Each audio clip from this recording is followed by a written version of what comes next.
তারেক রহমানের জন্ম ১৯৬৭ সালের ২০ নভেম্বর। তার পিতা জিয়াউর রহমান ছিলেন বাংলাদেশের স্বাধীনতা যুদ্ধের অন্যতম সংগঠক ও সাবেক রাষ্ট্রপতি এবং মাতা বেগম খালেদা জিয়া বাংলাদেশের ৩ বার নির্বাচিত প্রধানমন্ত্রী। Tarique Dhaka residential model college হতে মাধ্যমিক ও নটরডেম কলেজ থেকে উচ্চ মাধ্যমিকে উত্তীর্ণ হন। তবে অন্যান্য সূত্র থেকে জানা যায় তারেক রহমান রাজধানীর BF সায়েন্স স্কুলে পড়ালেখা করলেও ১৯৮১ সালে SSC পরীক্ষা দেন গভর্নমেন্ট ল্যাবরেটরি স্কুল থেকে।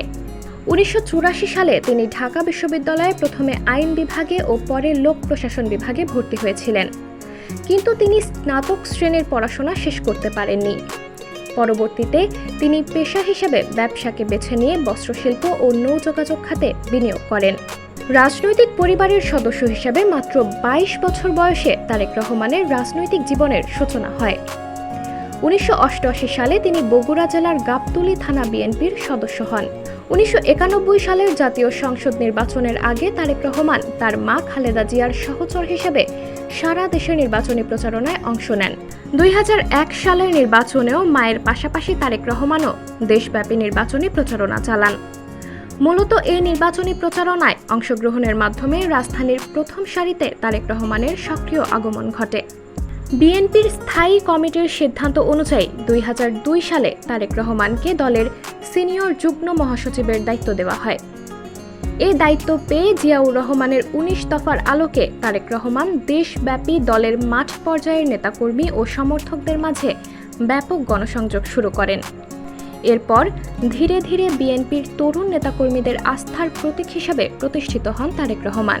২০০৭ সালের মার্চ মাস বাংলাদেশের রাজনীতিবিদ এবং ব্যবসায়ীদের তখন তাড়া করে ফিরছে গ্রেপ্তার আতঙ্ক।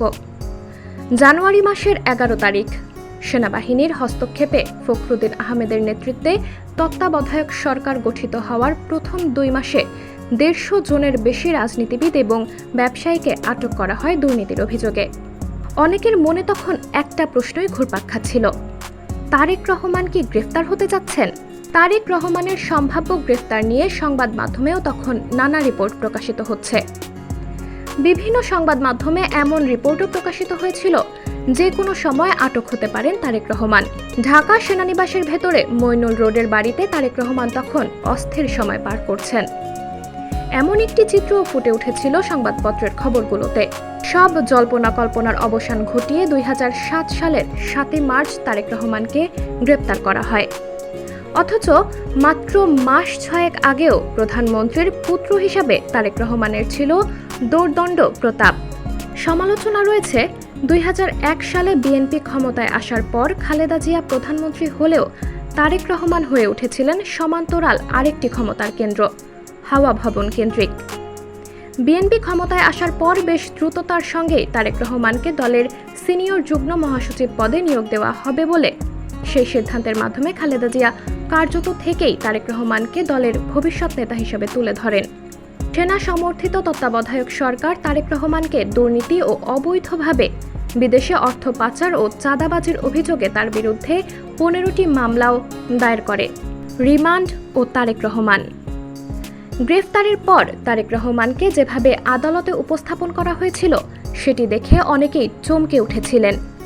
র্যাবের বুলেট প্রুফ জ্যাকেট এবং হেলমেট পরিয়ে ঢাকার একটি আদালতে তোলা হয়েছিল তাকে।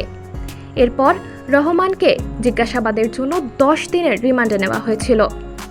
তারেক রহমান এবং বিএনপির তরফ থেকে এরপর অভিযোগ তোলা হয়েছিল যে রিমান্ডে তার উপর অমানসিক নির্যাতন চালানো হয়েছে।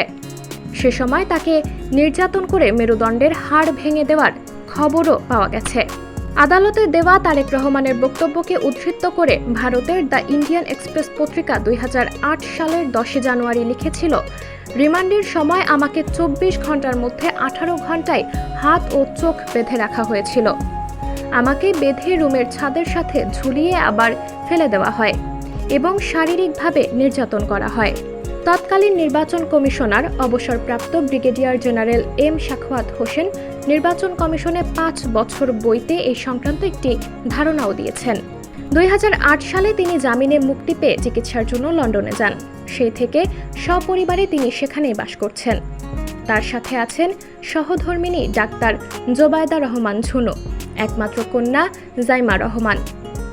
তারেক রহমান 16 বছর ধরে লন্ডনে অবস্থান করছেন। ইতোমধ্যে বাংলাদেশে একাধিক মামলায় তার সাজা হয়েছে।